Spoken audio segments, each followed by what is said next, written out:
తాకట్టులో ఉన్న మీ బంగారం ఈ రోజు ఎంత ధర చేస్తుందో కొమ్మూరి గోల్డ్ వాళ్ళకి కాల్ చేస్తే ఫ్రీ గోల్డ్ కాస్ట్ చెక్ చేసి చెప్తారు. అసలు చాలా మందికి ఏకాదశి గురించి చాలా మందికి తెలియదు.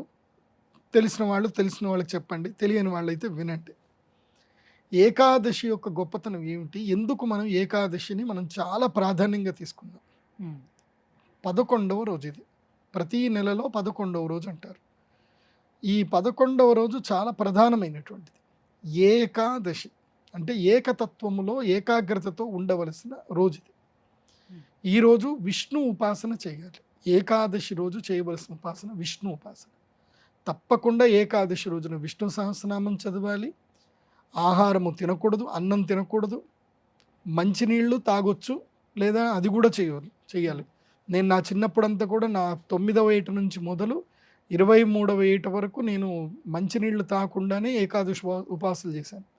ఆ తర్వాత కొంచెం ఈ లౌకిక బుద్ధి, కొంచెం మందబుద్ధి ఎక్కువైపోయింది, మానేశాను. పర్లేదు, ఇప్పుడు కూడా పర్లేదు, మంచినీళ్ళు లేదా అటుకులు తినడం అనేది ఇప్పటివరకు అయితే చేస్తున్నాం. ఇప్పుడు మీకు నేను చెప్పేది ఏంటంటే ఏకాదశి రోజు ఉపవాసం చేయాలి. ఏకాదశి రోజు అన్నం తినకూడదు, ఏ ఆహారం తినకూడదు, తినకుండా ఉపవాసం చేయాలి. కష్టమవుతుంది, మొదలు కష్టమవుతుంది, కానీ ప్రాక్టీస్ చేస్తూ వెళ్ళారనుకోండి అలవాటు అయిపోతుంది, బాడీకి అలవాటు అయిపోతుంది. ఎందుకోసం అంటే ఏకాదశి చాలా గొప్పది. ఈ ఏకాదశి చేయటం వల్ల ఏం జరుగుతుందంటే మీకు మోక్ష సిద్ధి కలుగుతుంది. నెలలో ఒకరోజు మోక్ష సిద్ధి కలగవలసిన రోజు ఏకాదశి. అది కాకుండా మీరు ఏమీ తినకుండా ఉండడం వల్ల ఏం జరుగుతుందంటే మీ లివర్లో ఏవైతే టాక్సిన్స్ ఉంటాయో, లివర్లో ఏవైతే ఫ్యాట్స్ ఉంటాయో, ఈ ఒక్కరోజు మీరు తినకుండా ఉండడం వలన ఆ ఫ్యాట్ అంతా కూడా లివర్ వాడేసుకుంటుంది. అలాగే టాక్సిన్స్ అన్నీ కూడా రిమూవ్ అయిపోతాయి. ఇది సైంటిఫిక్గా కూడా మంచిది. శయన ఏకాదశి యొక్క గొప్పతనం ఏమిటి, దీన్ని ఎందుకు శయన ఏకాదశి అంటారు అంటే, శ్రీ మహావిష్ణువు మెలకు ఉంటాడు. ఎప్పుడు ఉత్తరాయణం అంతా మెలకు ఉంటాడు. ఉత్తరాయణం అంటే ఏంటి, ఉత్థాన ఏకాదశి అంటారు, దాన్ని వైకుంఠ ఏకాదశి అని అంటారు. సో ఆ వైకుంఠ ఏకాదశికి ఉత్తరాయణం ప్రారంభమవుతుంది, అంటే విష్ణు పరమాత్ముడు లేస్తాడు అని అంటారు, ధనుర్మాసం. అందుకే వైకుంఠ ఏకాదశికి అందరూ తిరుమలకి వెళుతూ ఉంటారు. సో వైకుంఠ ఏకాదశి ఏమిటంటే స్వామివారు లేస్తారనమాట. అక్కడికించి ఆ ఏకాదశి నుంచి స్వామివారు ఏం చేస్తారంటే లోకాలన్నింటినీ పరిరక్షిస్తారు. స్వామివారు ఒక్కోరే పరిరక్షిస్తారు లోకాలన్నింటినీ. దాన్ని ఏమంటారు, ఉత్తరాయణ కాలాన్ని ఆధాన కాలము అంటారు. ఆధానం అంటే ఏమిటంటే స్వీకరించడము. ఆ ఉత్తరాయణ కాలములో ఎవరెవరైతే కనుక తమ జీవితంలో పాపకర్మ నివృత్తి చేసుకోవాలనుకుంటారో వారందరూ కూడా ఉత్తరాయణంలో యజ్ఞయాగాది కర్మలు చేసుకోవాలి. పాపకర్మ నివృత్తి అంటే పూర్వజన్మలో చేసిన పాపాలు కానీ, ఇప్పుడు కాలసర్ప దోషాలు కానివ్వండి, ఇంకా గ్రహణ దోషాలు కానివ్వండి, ఏవైనా సరే పరిహారం చేసుకోవాలి అంటే ఉత్తరాయణ కాలంలో కర్మలు చేయాలి. అది కూడా కేవలము మాఘమాసం వరకే. మళ్ళీ మాఘమాసం తర్వాత మళ్ళీ పనికిరాదు. ఇంకా మళ్ళీ మాఘమాసం తర్వాత యజ్ఞాలు చేయడానికి పనికిరాదు. అంటే చిన్న చిన్న యజ్ఞాలు చేయొచ్చు కానీ పెద్ద పెద్ద క్రతువులు చేయడానికి పనికిరాదు.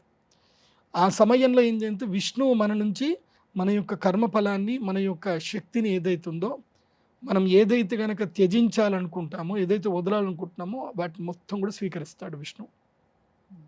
స్వీకరించి ఏం చేస్తాడు, ఇక తాను నిద్రపోతాడు. ఎవరెవరికి ఏమేమి శక్తిని ఇవ్వాలో చెప్పేసి దేవతలకి బాధ్యతను అప్పచెప్పి తాను నిద్రపోతాడు.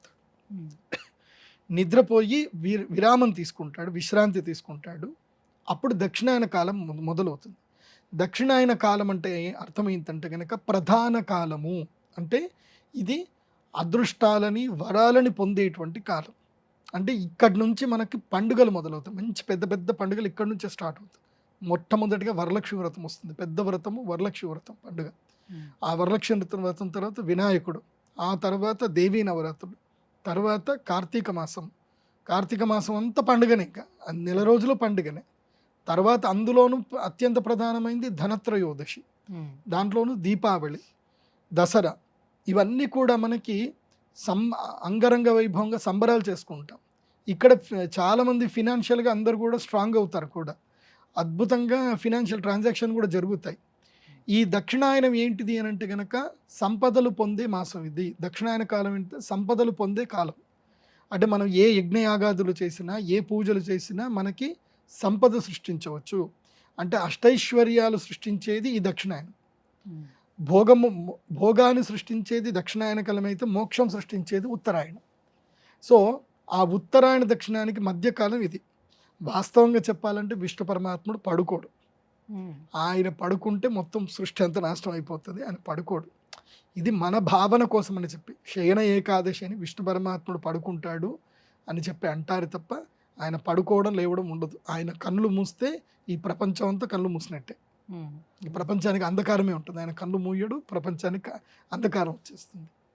కాకపోతే మన భక్తులకి మనం అర్థం చేసుకోవడానికి, ఈ సృష్టితత్వాన్ని అర్థం చేసుకోవడానికి స్వామివారు పడుకుంటారు. మనం యజ్ఞ యాగాది కర్మలు చేయాలి, ఉత్సవాలు చేయాలి.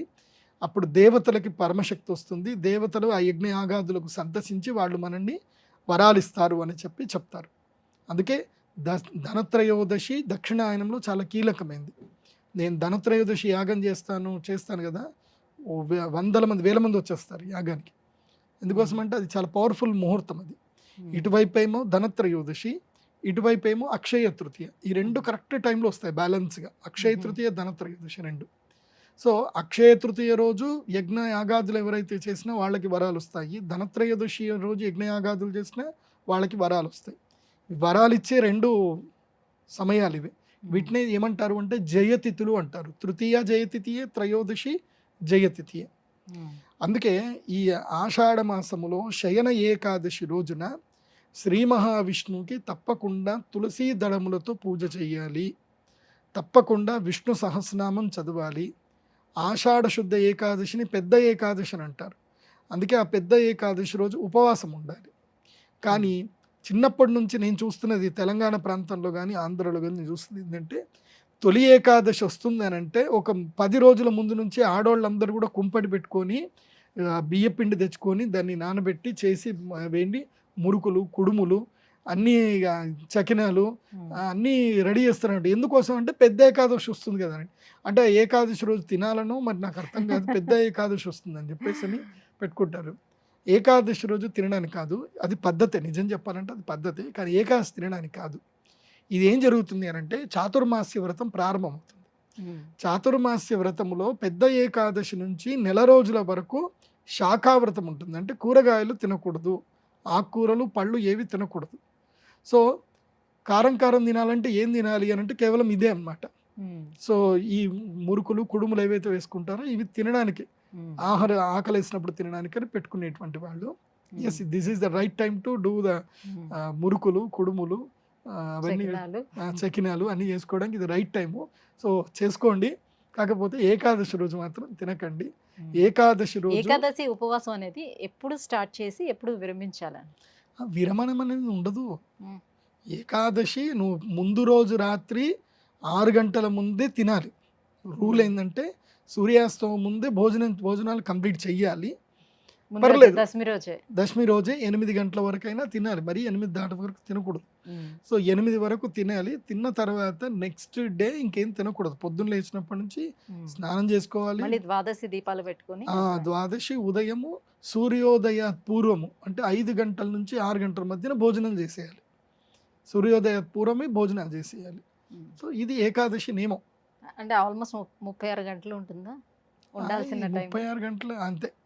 మనం పడుకున్నది ఎట్లాగో లెక్కలోకి రాదు. 8 గంటలు, మళ్ళీ 6 నుంచి 6 24 గంటలు. సో ఆ లెక్క చూసుకుంటే మీరు అన్నట్టు 36 గంటలు. కానీ అది మంచిదే, ఉపవాసం ఉంటే మంచిది. విష్ణు ఉపాసన ఏకాదశి రోజు నేను చెప్పేది, మా ప్రేక్షకులందరికీ చెప్పేది ఏంటంటే, ఏకాదశి రోజున మీకు ఎంత పని ఉన్నా మీ అపార్ట్మెంట్లో వాళ్ళందరూ కూడా కలిసి ఒక రూల్ పెట్టుకొని కింద కూర్చొని ఒకళ్ళ ఇంట్లో కూర్చొని అందరూ కలిసి విష్ణు సహస్రనామం చదవండి. సామూహిక విష్ణు సహస్రనామము, అదేవిధంగా లలితా సహస్రనామం కూడా చదవండి. గురుగారు, తొలి ఏకాదశి యొక్క ప్రత్యేకత ఏంటి, ఎటువంటి నియమాలను పాటించాలి ఆ రోజు అనే విషయం తెలియజేసినందుకు ధన్యవాదాలండి. శ్రీమాత్రే. సుమన్ టీవీలో మీ పర్సనల్ అండ్ బిజినెస్ ప్రమోషన్స్ కోసం కింది నెంబర్కి కాంటాక్ట్ చేయండి.